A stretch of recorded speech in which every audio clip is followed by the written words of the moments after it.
Welcome friends, Lost Scarf here, and it's time for the Kirby Dreamcast. There's going to be a podcast all about Kirby, with me, Lost Scarf. If those of you don't know who I am a huge fan of Kirby. Oh my god. Kirby was my first Game Boy game back in the day. I was a kid, I really enjoyed it, and I've played so many Kirby games ever since. Kirby's my favorite Nintendo mascot, probably my favorite character in general. Definitely love Kirby so very much.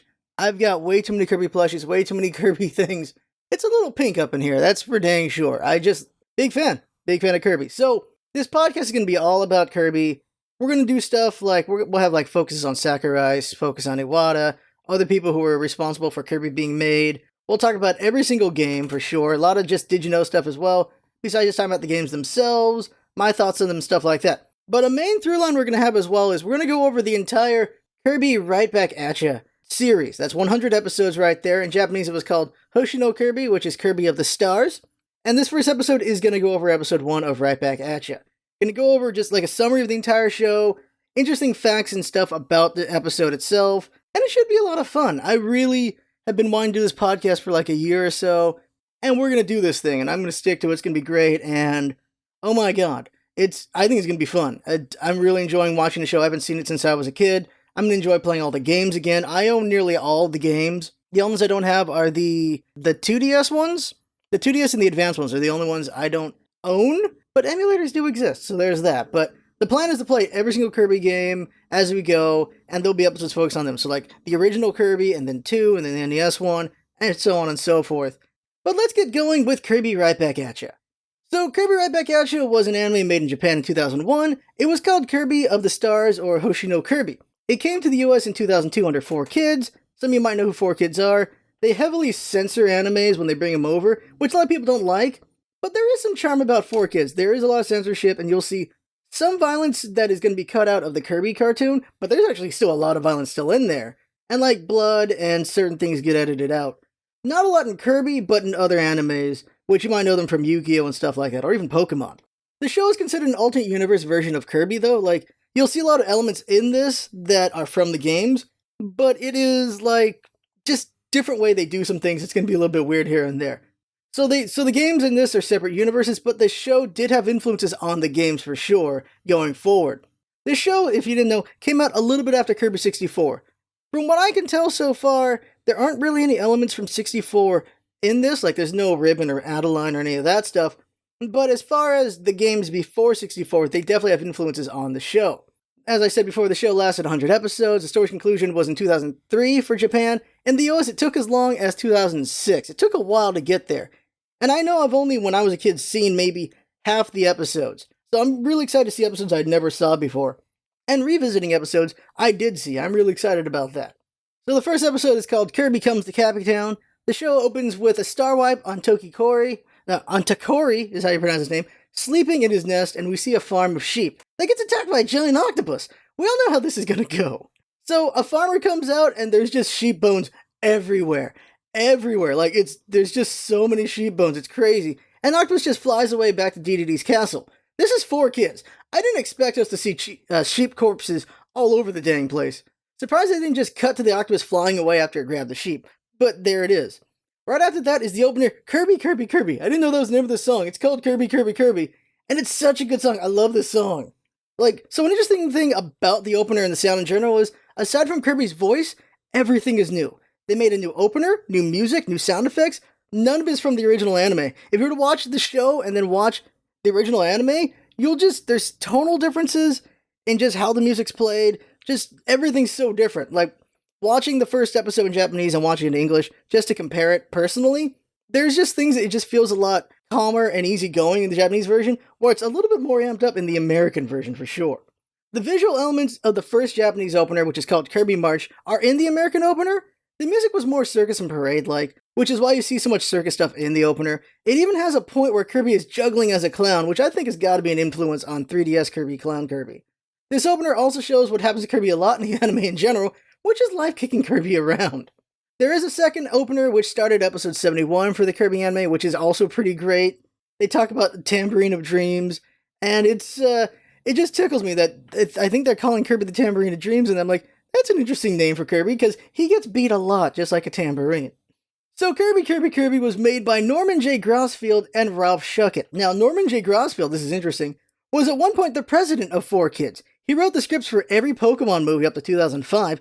He was the songwriter for Pokemon, Cubix, Yu-Gi-Oh!, Kirby, Sonic X, and Teenage Mutant Ninja Turtles 2003. Ralph Schuckett was the senior composer for 4Kids, so he worked on all of their projects, like all of them. Everything from 4Kids music-wise was this dude. Unfortunately, I was trying to find the credits for just the people who played the instruments and the singers, and there's nothing. There is nothing at all. It's very unfortunate, because the main singer dude for Right Back At You for Kirby, it's so good, and there's no credit for him, and it's unfortunate. It really is. This is probably my favorite opener. I like all three Kirby openers. This is my favorite one, probably because it's so fun, and it just really amps you up for the show. So back to the show. Next up, we get to see Kirby, and he's just sleeping and flying along space. But gets warped to Popstar, where we get the classic gif of him excitedly jumping in his ship. Like, you see that all the time. He's just like, Popstar, and he's just really happy and excited to see the place. But here's the interesting thing about this. Kirby showing up is the first scene in the Japanese version, with the Octopus showing up after the title card. 4Kids switched things around because they thought showing the monster first would be more interesting. And you can see this because the episode starts with a star wipe, but for the Japanese version, it's the Kirby March, Kirby warping the Popstar, the title card, then a star wipe to the Octopus monster. So you can see that edit right there, if you kind of pay attention there. But cutting from the monster showing up and going to Dedede's castle, you end up at Dedede's castle with Escargoon arguing with the villagers. Something I really enjoy about the 4Kids cartoons back in the day was how they had fun with the dialogue.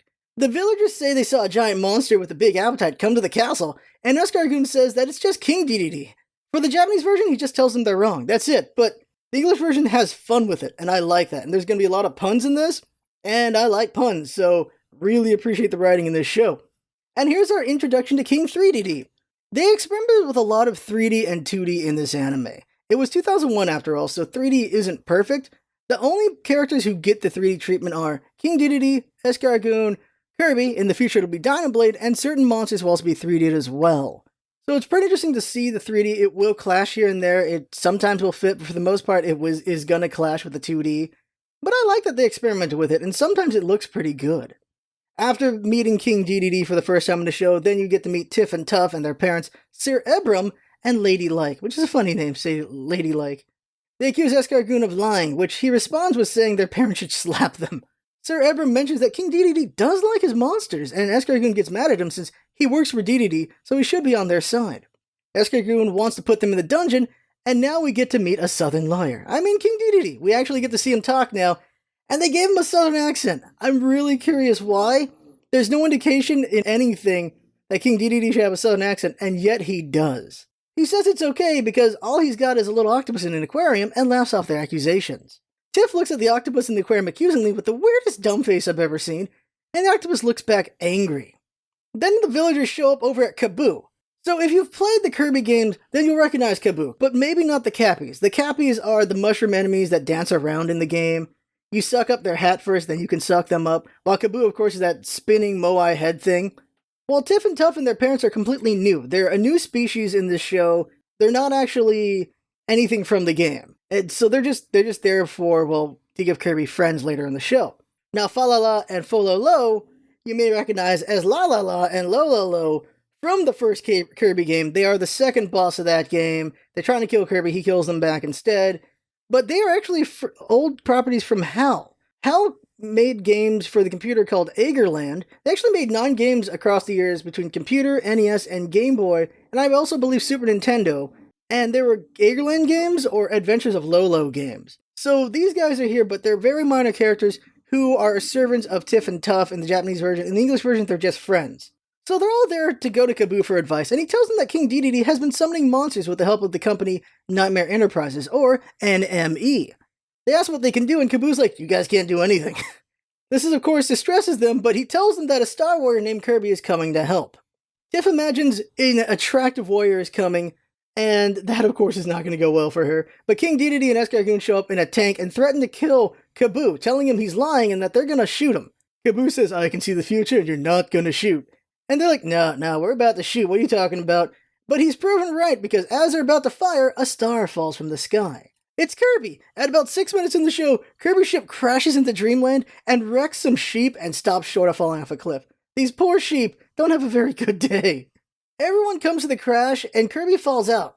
King Dedede's the first one to see him, and he picks him up and immediately goes to crush him with his mallet. Tiff interrupts and asks if he's Kirby. Kirby recognizes his name and repeats it, immediately shattering Tiff's dreams of a handsome hero showing up. Everyone is incredulous at this point. No one believes Kirby, this little pink ball, is the hero. So King Dedede steps on Kirby and croquets him off a cliff. I'm tempted to do a count, and let's just do it for now. A baby getting beaten count. Kirby just showed up in his first minute of being on Popstar, gets knocked off a cliff with a mallet. Everyone's upset with King Dedede, but he says Kirby's probably the monster eating the sheep, so they all leave. But Tiff, Tuff, and their servants Fololo and Falala go down the cliff to check on Kirby. While trying to find Kirby, Tiff slips off the cliff and falls. We get to see Kirby suck in some air to do flying Kirby, and he catches Tiff. Now here's the thing, if not for Kirby catching Tiff, she was going to have the most gruesome death. She barely misses falling on top of a spike if Kirby did not, she would have gone full on impale by a spike if Kirby didn't catch her. It's like, damn, this show is unexpected what it does. With this, Kirby proves to the group that he's not a monster, but they doubt he's the hero. Because Kirby's a baby, he doesn't have much attention span, so while they're trying to talk to him, he just runs off and sees Cappy Town. So now we're introduced to Cappy Town. It's a nice little town there. And then while running around, Kirby bumps into Tiff, and Tiff is just tsundere as F at Kirby. It's very weird how tsundere she is towards Kirby. Everyone tells Kirby their name, and to their surprise, Kirby actually says their names back. This is the only episode where Kirby does not say Pollo, by the way. They use an English voice actress named Amy Birnbaum? She is the voice of Spikehead and Mabel in later episodes. Mabel's the gypsy. You may recognize her as Tia Gardner from Yu-Gi-Oh! And a bajillion voices in Pokemon over the years. She's done like 50 voices in Pokemon. She's also the voice of Cosmo and Charmy B in Sonic X. So she did quite a bit of work for 4Kids at the time. So after they share a laugh together, King Dedede shows up in his tank and they attack Kirby. So, adding to the count, now number 2, because Kirby gets straight up run over by the tank. Well, not run over. He gets hit with the tank and gets bounced away by getting hit with the tank. And he falls down a hill. And then King Dedede actually shoots him point blank with a tank shell. Kirby gets hit with a tank shell, does not die, but gets wrecked again. And he starts shooting Kirby as Kirby's running away, and blasts Kirby into a melon patch. That's 2 times Kirby has been harassed very badly, and this is probably the first 5-10 minutes of Kirby's time at Popstar. It is not a good time for Kirby. But somehow Tiff and Tuff get ahead of the tank, and they throw watermelons at King Dedede and Escargoon, and it makes them leave. The 2 villains come up with a plan as to what they're going to do to Kirby, and they just get out of there. They find Kirby eating a watermelon whole, and it's of course very cute. Kirby just straight up swallows a watermelon, which of course we're going to see more and more in the show. I actually don't remember if Kirby's favorite food, the Maxim tomato, is in the show, but Kirby has a very big penchant for eating watermelons in the show for sure. So they cut to that night at the mayor's house, and everyone welcomes Kirby to the town. They have a big feast ready, and Kirby of course eats it all up. All the silverware and plates and bones. So Kirby can eat things and pick out things that are not edible and push them back out of his mouth, which is very interesting. And actually, in a later episode, we'll see how Kirby actually does that, which is very interesting indeed when you see it. That'll be in episode 5. So everyone's just surprised to see Kirby just eat everything. Tuff is sad because he wanted to eat and he knew he should have eaten sooner. And Tiff gets mad at Kirby because what the heck, that's pretty rude. But Kirby pays no mind and senses something and leaves. Tiff and Tuff follow him to find a pile of sheep bones. More dead sheep. Sheep get it really rough in the first episode, holy crap. They think Kirby did it after seeing what they just saw, and they try to hide him from the authorities in a barn because, well, someone just ate all these sheep. They hide him in a sack and try to lie to Sword and Blade about Kirby's whereabouts. Now, Sword and Blade are randomly very British, which is, I don't know why, but they are. And Sword Knight and Blade Knight are both enemies from as far back as Kirby's adventure. You'll recognize them very quickly once you see them. They're usually enemies you eat to get the sword ability. But then Antonio freaking Banderas shows up. No, this isn't Meta Knight. We haven't seen him take his mask off. It's totally Antonio Banderas. He shows up, he's got a Mexican accent. And you're like, why does he have a Mexican accent? Because why not? Actually, in the Japanese version, whenever Meta Knight shows up, they play that Mexican guitar strum that you typically hear in just shows and anything, just to tell you they're kind of like Mexican. And so because of that, 4Kids is inferred from that to just give him a Mexican accent, I suppose. In Japanese, he's just got a regular guy accent. He doesn't have like a gruff accent or anything. He's just got a regular Japanese dude accent. It's interesting, their choice there. So he shows up, Meta Knight shows up, doesn't believe the kids, and Tiff is standing in front of the sack where they're hiding Kirby, and Kirby's like wiggling around to make it very obvious he's in there. And Meta Knight straight up whips out his sword and lunges his sword at Tiff, which scares her. She jumps out of the way, and the sword hits the sack. which, totally murders Kirby. But it doesn't. I guess it's a little above Kirby, because he lifts the sack up off Kirby, and the two lock eyes, and Kirby says, "It's true," and leaves. Like, they lock eyes, the world just disappears around the two of them, and he realizes, it's a Star Warrior. There's a Star Warrior here. Kirby's here. And so he walks away. And the kids ask Midnight not to tell King Dedede, and he replies that the king isn't the problem. They need to find the real monster. Because they were searching for the monster, and they thought Kirby was a monster, but seeing Kirby, he knows it's not the monster. He's actually a Star Warrior. Which makes you wonder, what does Meta Knight know? Then an explosion happens at the castle, and Kirby, being the heroic type, rushes to the castle. We see what the explosion was caused by, though, and that's Escargoon and King Dedede are actually trying to repair the ship. If they can't kill Kirby, then they can have him fly away. That's the plan there. King Dedede finds Kirby's warp star and decides to keep it. As he leaves, Kirby flies over. We get to see Fly Kirby again, and he finds that the warp star is missing. Kirby looks for it, can't find it, looks at Escargoon. Escargoon's like, I don't know where the hell it is. And so Kirby runs off looking for it. Going back to King Dedede, he's mad at the octopus and Nightmare Enterprises about his little monster. They tell him the monster will be useful in time, and he says fine, just like that. It's a way for us to be introduced to Nightmare Enterprises, I suppose. So we know that he is getting the monsters from a place, and just a little introduction to the villains. So King Dedede's like, alright, fine, and he just stares at the octopus, and the octopus is actually really mad at King Dedede for thinking it ain't nothing, and it actually takes over King Dedede. When Kirby shows up, he gets attacked. This is count number 3 on a baby getting beaten, because King Dedede straight up hits Kirby with the hammer, and he flies around and gets hit into a bunch of walls. Kirby still is not dead, though, thankfully, and Kirby runs over to King Dedede, and the king crashes into a pillar and drops the warp star. Tiff picks it up, wondering what the heck it is. As that happens, the pillar King Dedede crashed into falls towards Tiff and Tuff, and Antonio Banderas pushes them out of the way. Fortunately, he's not Piccolo, so he doesn't get crushed by the pillar because he moved out of the way with them. This earns Tiff's trust. Then the octopus gets huge and scares Kirby. It's interesting to see a scared Kirby, because that does happen, but it's quite a rare thing to see. Midnight explains that the octopus was controlling King Dedede. How does he know that? I guess he's just guessing there. It next cuts to the villagers outside with pitchforks and torches as the octopus is expanding in Strondy Castle. This leads to a question. Why? What are the villagers doing? Why did they have pitchforks and torches at the ready when the monster suddenly appears? Were they going to go after King Dedede? Were they a mob doing drills? Were they looking for Kirby? They got pitchforks and torches. They're ready for something when there shouldn't be anything at the moment. I guess they were looking for Kirby. Midnight and his crew go into action to fight the monster, but they don't do very well. Everyone runs away, but Tiff and Tuff get trapped by the octopus. Kirby runs into action to protect them and gets beaten for the 4th time in this episode by mini octopuses that pop out of the big one. King Dedede now is happy about buying the monster since it's wrecking Kirby. Now here's something very interesting though, is Kirby starts to change to a shade of green and then gets crushed by a boulder. He tries to get back up but gets slapped down by a mini octopus. This is the only time we're ever going to see green Kirby. Well, except for abilities that might make him green. This idea was to have him go green to show he's low on stamina. The Warp Star also goes green when it happens to him as well, but they don't do that anymore going forward. Meta Knight notices the star in Tiff's hands and tells her it's the source of Kirby's power. What? Why is it? What? For some reason, the Warp Star is the source of Kirby's power in this show. In the games, it's just a star he uses the warp around, but in the anime, it's the source of his power. Not just Kirby himself, it's the star. It's a really odd choice, but okay. Kirby gets up to keep fighting because that's Kirby for you, and rushes to the big monster. He's chased by a bunch of the minis. Tiff runs after Kirby to help somehow. Kirby gets to the top of a tower, and this is a really cool shot right here. The giant octopus just grabs and crushes the tower. It looks so cool. The beast just looks so big and intimidating. It is just, I like that shot a lot right there. So Kirby's just stuck at the top of this broken tower, and he's looking into a very bad situation. But Tiff shows up at the top of a different tower, and she shows him the Warp Star. So Kirby sees the Warp Star, and this, for some reason, just gets him excited, and he starts using his Inhale ability. Then the music plays a sweet guitar lick, and a bunch of triumphant trumpet noises, as Kirby starts to eat all the minis. Just seeing the star just inspires Kirby to get to work, because I guess he knows his source of power is protected, so he just goes crazy and starts sucking them up. He eats all the mini octos, so the octopus starts launching fire rockets at Kirby, and he kicks them away. Then it fires more at Kirby, and Kirby eats them, becomes Fire Kirby! I love the transformations in this anime. I really enjoy them a lot. I like how some are a little slapstick, like the frying pan and the sword, but Fire Kirby just looks really cool.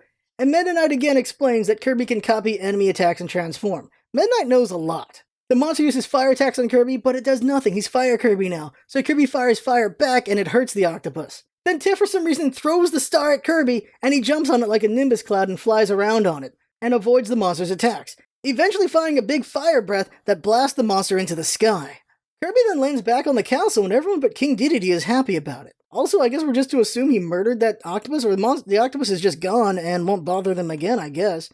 It's someone else's bad day, I guess. Then we cut to Nightmare Enterprises watching the whole thing and noting that Kirby is indeed a Star Warrior. So we're getting a little bit more introduction to the villains of the show. Then it's the next morning. It's been pretty much 24 hours for Kirby at this point, and the ship's been repaired and the villagers see Kirby off. But Tiff is extremely tsundere at Kirby again. She's like, she doesn't like goodbyes, so she just treats him coldly. Kirby's extremely sad about this, and he goes to get on a ship to leave. Kirby just looks really sad while he's leaving. Tiff and Tuff chase after the ship, saying thanks for saving them and everything. But here's a question. Who fixed the ship? Apparently it was in fact Escargoon, because as he flies away, Escargoon activates a bomb he planted on Kirby's ship, and it blows up the ship, but it doesn't destroy everything, so Kirby falls from the sky and crashes into King Dedede and Escargoon. Kirby falls from the explosion okay, and King Dedede makes my favorite pun. And that is, I do believe I've been starstruck. I love that joke. He then attacks Escargoon for doing such a bad job. Kirby has been hurt many times in the show, so I want to make that the 5th count. Kirby gets blown up by Escargoon. That is a 5 count of the bad things that have happened to Kirby today in this episode, and it's only been like 24 hours for Kirby. And yet Kirby still is that chipper little guy. So everyone laughs and says Kirby's stuck on Popstar and offer to have him stay with them, and Kirby cheers and says his name repeatedly, and star outro happens on Kirby. Then it's the closer. We'll talk about the closer next episode, since we talked about the opener this episode. So the first episode of Kirby is very interesting. We get introduced to a lot of the concepts of the show, but there are some mysteries like why does Meta Knight know so much about Kirby? And what about this Nightmare Enterprises and stuff like that?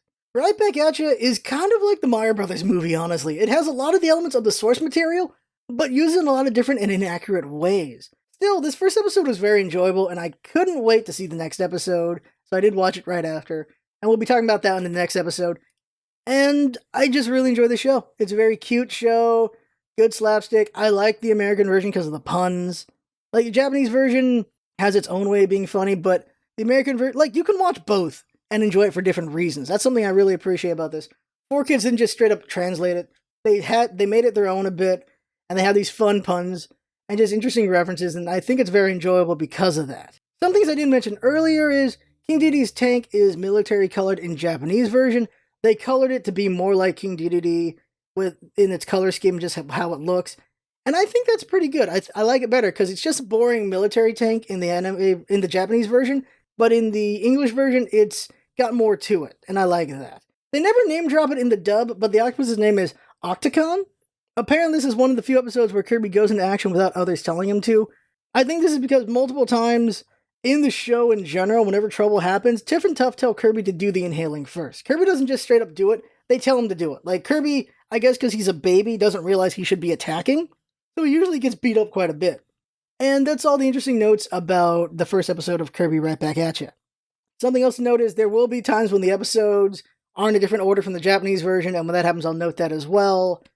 And that's everything about Right Back At Ya Episode 1. I enjoyed this. I enjoyed it a lot. I'm really excited for this podcast because it's an excuse to watch every episode of Right Back At Ya, an excuse to play every game of Kirby, an excuse to just enjoy Kirby. And who doesn't like that? I'm a huge fan of Kirby. I can't wait to talk more about Kirby going forward, and I hope everyone enjoys this. If you're a fan of Kirby, I hope you like this a lot. And of course, get feedback on just everything in general about this podcast, because I want to make it enjoyable while being not educational, but informational, because we're learning a lot about Kirby and just interesting facts here and there. Eventually, we'll have an episode on the first game of Kirby, and we'll have an episode on Sakurai specifically, like talk about his career up to now. That'll be a fun one as well. Talk about Iwata, talk about just all the things, just how did Kirby come to be. I'm excited for this, because there's going to be a lot of research involved. That means learning a lot about Kirby, that I know a lot of things, but there's also things I don't know, and I can't wait to learn about them. Because Kirby has been my favorite for, how long has Kirby been around? Like 25 plus years now, because they had the collection. And I'm excited. This is going to be a lot of fun. So that right there is the Kirby Dreamcast. I had fun talking, hope you have fun listening. That's what it's all about, isn't it? Having fun. Thanks for coming by, and see you next time.